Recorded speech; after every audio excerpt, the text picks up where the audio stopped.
Hello everyone, स्वागत है आप सभी बच्चों का इजी प्रेप पर। एक बार फिर से उम्मीद कर रहे हैं आप सबकी तैयारी बहुत ही बेहतरीन चल रही होगी। आप में से बहुत सारे बच्चे ऐसे हैं जो ये जानना चाह रहे हैं कि सर मेरिट इंडेक्स कैसे बनती है और मेरिट इंडेक्स के बेसिस पे कट ऑफ कैसे बनाई जाती है। तो आज की इस वीडियो में हम लोग इन्हीं पॉइंट्स के ऊपर चर्चा करने वाले हैं और मेरिट इंडेक्स के बारे में आपको सारी जानकारी देने वाले हैं। देखिए, सबसे पहले अगर हम लोग बात करें रेलवे की साइड से जो मेरिट इंडेक्स के लिए फॉर्मूला दिया गया है उस पर हम डिस्कशन करेंगे, लेकिन उससे कहीं ज्यादा जरूरी है कि सर अगर हम लोग ये देखें कि रेलवे की साइड से जो स्कोर कार्ड जारी होगा उसमें कौन कौन से पॉइंट्स रहने वाले हैं। तो आपको सबसे पहले वहां पर देखने को मिलेगा total number of question, total number of questions in paper. अब यहां पर क्वेश्चन ये आता है कि sir total number of question paper के अंदर, तो हमें पता है 150 है, 150 नहीं होंगे। कारण क्या है कि बाकी पेपर्स में होता है कि जब आप लोग किसी क्वेश्चन को चैलेंज करते हैं तो ऐसी कंडीशन में या तो उस क्वेश्चन के आंसर को ठीक कर दिया जाता है या फिर उसके बोनस मार्क्स मिलते हैं। लेकिन रेलवे क्या करता है, उन क्वेश्चंस को हटा देता है अगर उसके लिए रेलवे के पास में कोई सॉल्यूशन नहीं होता है। तो 150 क्वेश्चन जो आपको देखने को मिल रहे हैं, जब स्कोर कार्ड आएगा तो हो सकता है वहां पर 148, 147, 145 क्वेश्चन ही आपको देखने को मिले। ये डिपेंड करता है कितने क्वेश्चंस को चैलेंज किया गया है और वैलिड चैलेंज कौन कौन सा रहा है। तो ये 150 में से कितने क्वेश्चन बचेंगे, सबसे पहले तो आपको ये बताया जाएगा स्कोर कार्ड के अंदर। दूसरी चीज, नंबर ऑफ क्वेश्चन अटेम्प्टेड, आपने कितने क्वेश्चन अटेम्प्ट किए, नंबर ऑफ क्वेश्चंस अटेम्प्टेड, आपने कितने क्वेश्चन अटेम्प्ट किए हैं। मतलब मान लीजिए कि आपने 150 में से 110 क्वेश्चन अटेम्प्ट किए थे, लेकिन दो क्वेश्चन रिमूव हो गए, वो भी आपने अटेम्प्ट कर रखे थे। तो यहां पर तो हो जाएगा 148 और यहां हो जाएगा 108। वो दो क्वेश्चन पिक्चर से पूरी तरीके से गायब हो जाएंगे। उसके बाद में अगर हम लोग देखें यहां पर, तो number of correct answer, number of correct answers, कितने आंसर आपके सही रहे वो वहां पर लिखा होगा। उसके बाद में number of wrong answers, number of wrong answers, कितने आंसर आपके गलत हुए वो भी वहां पर लिखा होगा। उसके बाद में actual marks obtained, actual marks obtained, ये अभी 150 में है, फिर इसको कन्वर्ट करना पड़ेगा आपको 100 के कंपैरिजन में। तो मार्क्स ऑब्टेन्ड आउट ऑफ 100, जैसे मान लीजिए आपके 90 मार्क्स आ रहे 150 में से, तो 100 में से कितने हो जाएंगे आपके लिए, वो 60 नंबर हो जाएंगे। तो इस तरीके से आपको कन्वर्ट करना पड़ता है।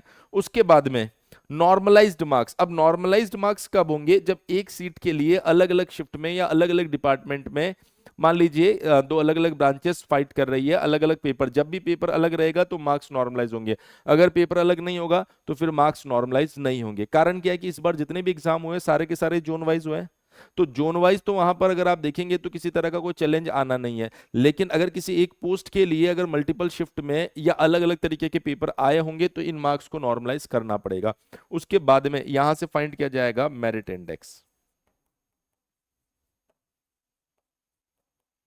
क्योंकि मान लीजिए सिविल, अगर मैं बात करूं सिविल अजमेर एक ही शिफ्ट में अगर हुआ, हालांकि वो कैंसिल हो चुका है, लेकिन अगर हम ऐसा माने तो एक ही शिफ्ट में हुआ तो उसको तो नॉर्मलाइज करने की जरूरत नहीं है। पर किसी एक पोस्ट के लिए अगर अलग अलग एग्जाम हुए होंगे तो वहां पर नॉर्मलाइज करना पड़ेगा। तो क्वेश्चन ये आता है कि सर यहां तक की बात तो हमें समझ में आ गई, लेकिन ये मेरिट इंडेक्स बनेगी कैसे, उसको हम लोग थोड़ा सा समझ लेते हैं। तो देखिए, मेरिट इंडेक्स बनाने के लिए यहाँ पर रेलवे ने एक फॉर्मूला जारी किया है।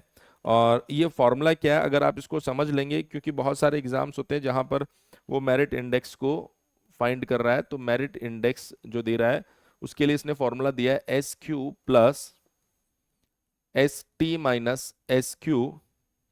यहां पर आप देखेंगे M minus MQ divided by MT bar minus MQ। अब यहां पर सबसे पहले कुछ चीजें कांस्टेंट है, जैसे ये वैल्यू कांस्टेंट है ऑलरेडी, ये उसने कहा 350 होगा। ये वैल्यू उसने कांस्टेंट दे दी है, ये बोला 900 होगा, और ये वैल्यू फिर से आपके पास में कितना है, 350 है। अब उसके बाद अगर हम लोग बात करें इस M जो आपका यहां पर दिया गया है, ये आपके मार्क्स को बता रहा है जो अभी आपने फाइंड किया है। M जो आपने, ये वो मार्क्स 100 में से जो आपने फाइंड किए ना, वही है ये। सर एम क्यू क्वालिफाइंग, अगर मान लीजिए आप यूआर से हो तो आपके लिए क्वालिफाइंग 40% होता है, तो 40 आपके लिए क्या हो जाएगा, क्वालिफाइंग। और उसके बाद में आता है एम टी। तो हमने कहा सर एम टी क्या है, ये आपका 0.1% स्टूडेंट्स का, जो टॉप 0.1% स्टूडेंट है उनका एवरेज फाइंड किया जाएगा, या जो टॉप 10 स्टूडेंट है उनका एवरेज फाइंड किया जाएगा। दोनों में से जो भी ज्यादा होगा वो इसे माना जाएगा, और उसको 100 में भी कन्वर्ट किया जाएगा। ध्यान रखना, जैसे मान लीजिए कि मेरे आउट ऑफ 150 90 मार्क्स आ रहे हैं, तो अगर ये 90 मार्क्स आ रहे हैं तो मैं इन 90 मार्क्स को कन्वर्ट करूंगा सबसे पहले, ये 150 में से अगर है तो इसको कन्वर्ट करूंगा मैं किससे, 100 से। तो जब मैं इसको 100 से कन्वर्ट कर रहा हूं तो ये साफ साफ पता चल रहा है कितना आ रहा है सर, 60 आ रहा है। तो ये 60 मार्क्स मेरे पास आउट ऑफ 100 है। अगर मैं मेरिट इंडेक्स फाइंड कर रहा हूं तो ये बन जाएगा 350 प्लस 90, सॉरी 900 माइनस, और यहां पर हमारे पास में आ रहा है 350, और यहां पर आ रहा है आपके पास में एम मार्क्स कितने मिल रहे हैं मुझे, 60, और एवरेज यूआर के लिए क्वालिफाइंग 40 यहां पर आ जाएगा। अब टॉप 10 का अगर आप देखें जो एवरेज है वो कितना मानेंगे आप, तो मैंने कहा आप 90 मान सकते हैं, 85 मान सकते हैं, 80 मान सकते हैं, जो आपको सही लगे। मैंने कहा चलिए, मैंने एक वीडियो में 90 मान के भी बताया, तो आज 85 मान के बता देता हूं, और ये हो गया 40। इसको अगर मैं सॉल्व करता हूं तो ये वैल्यू कितनी आ रही है, थोड़ी सी कैलकुलेशन आप लोग भी देख लेना, मैं जस्ट और जस्ट आपको फाइंड करना सिखा रहा हूं कि कैसे एक्चुअल में इसको फाइंड किया जाता है। तो हमने कहा सर ये आ रहा है हमारे पास में 20, ऊपर बच रहा है 20, नीचे बच रहा है 45, फिर इसको आप गुणा कर देंगे 550 से, ये 550 आ रहा है, फिर इसमें आप ऐड कर देंगे 350, तो ये आ रहा है 594.44, ये आ गया मेरिट इंडेक्स। इस तरीके से मेरिट इंडेक्स फाइंड किया जाता है। मेरे ख्याल से मेरिट इंडेक्स कैसे फाइंड करना, ये चीज आपको क्लियर हो गई होगी। उसके बाद सर मेरिट इंडेक्स के बेसिस पे जो कट ऑफ आ रही है वो कैसी आ रही है, तो कट ऑफ को लेकर मैंने यहाँ पर 2018 का डेटा लिया है, 2024 का डेटा लिया है। यहाँ पर सिर्फ वही जोन को लिया गया है जो शिफ्ट 1 के थे, क्योंकि शिफ्ट 2 तो रद्द हो चुकी है। तो शिफ्ट 1 में अगर आप देखेंगे तो मैंने 2018 में कितनी कितनी वैकेंसी थी वो यहाँ पर दिखाई है, 2024 में कितनी कितनी वैकेंसी है वो बताइए, और उनके लिए जो मेरिट इंडेक्स रहा है वो भी यहां पर बताया। जैसे अहमदाबाद 2018 में 399 वैकेंसी थी, और 2024 में 382 वैकेंसी थी। शॉर्टलिस्टेड कैंडिडेट जो है वो 616, लेकिन ध्यान रखना कि इस समय 1.5 गुना बच्चों को बुलाया गया था। लेकिन अगर हम लोग अभी की बात करें, तो अभी की बात करेंगे तो रेलवे ने अपने नोटिस में बोला है साफ साफ, अगर आप देखेंगे कि the number of shortlisted candidates will be equal to the number of vacancies, यानी 1:1 में बुलाएगा वो 4.3 डॉक्यूमेंट वेरिफिकेशन वाले पॉइंट के अंदर ये चीज उसने लिख रखी है। तो पहले 1.5 गुना बुलाया था, अब क्या करेगा, जितनी वैकेंसी उतने लोगों को बुलाएगा। तो यहां पर जो मेरिट इंडेक्स है अहमदाबाद के लिए मैक्सिमम 640 के आसपास गई थी और मिनिमम 548 गई थी, ये 1.5 गुना है। जब आप 1:1 में बात करेंगे, 1:1 में बात करेंगे तो ये मेरिट इंडेक्स बढ़ जाएगा, क्योंकि 1.5 गुना के हिसाब से मेरिट इंडेक्स दिया गया है यहाँ पर।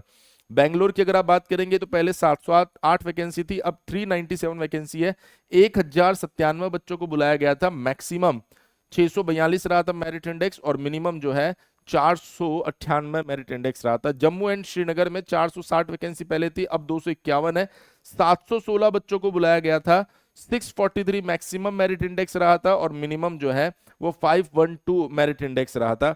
कोलकाता में अगर बात करेंगे तो 1519 वैकेंसी 2018 में थी, 640 अब है, और शॉर्टलिस्टेड कैंडिडेट जो आप देख पा रहे हैं वो 2466 है। अगर आप देखेंगे मैक्सिमम मेरिट इंडेक्स जो है वो 769 रही थी, और मिनिमम 577 यहां पर रही थी।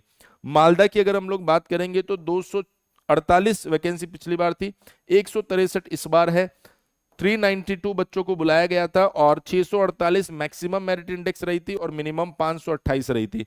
उसके बाद अगर आप मुंबई की बात करेंगे तो 1544 वैकेंसी थी, अभी 1377 वैकेंसी है, 2357 बच्चों को बुलाया था, 640 मैक्सिमम मेरिट इंडेक्स है, और 563 मिनिमम मेरिट इंडेक्स रही थी। रांची की अगर आप बात करेंगे तो 365 वैकेंसी पहले थी, 167 अभी आई है, 594 बच्चे बुलाए गए थे, 645 अगर आप देखेंगे तो हाईएस्ट मेरिट इंडेक्स रहा था, और 560 मिनिमम रहा था।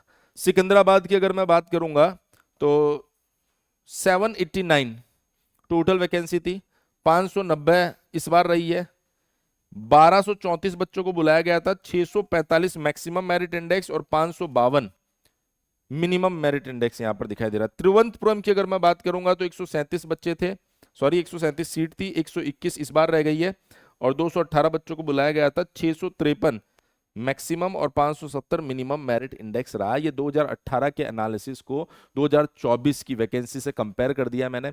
मेरिट इंडेक्स कैसे फाइंड करते हैं वो भी आपको बता दिया। तो लगभग लगभग अपने मार्क्स के लिए आप लोग मेरिट इंडेक्स फाइंड करके देख सकते हैं कि आपका मेरिट इंडेक्स कितना बन रहा है। अगर आपने मेरिट इंडेक्स फाइंड किया है तो कमेंट सेक्शन में जरूर बताएं कि आप लोगों को कितने मार्क्स आ रहे हैं और कितना मेरिट इंडेक्स बन रहा है। जल्दी मैं एक ऐसा वीडियो लेकर आऊंगा जिसके अंदर इस मेरिट इंडेक्स को हम वापस से मार्क्स में कन्वर्ट करेंगे और आपके मार्क्स को इस मार्क्स से कंपेयर करके आप आइडिया भी लगा पाएंगे कि किस तरीके से आपके चांसेस सिलेक्शन के हैं या सिलेक्शन के नहीं है। रेलवे से जुड़े किसी भी अपडेट के लिए आप हमारे चैनल इजी प्रैप और इजी प्रैप रेलवे एग्जाम को सब्सक्राइब करके जरूर रखिए, जहां पर रेलवे के सभी अपडेट्स आपको दिए जा रहे हैं। थैंक यू सो मच, मिलते हैं आपसे नेक्स्ट वीडियो में।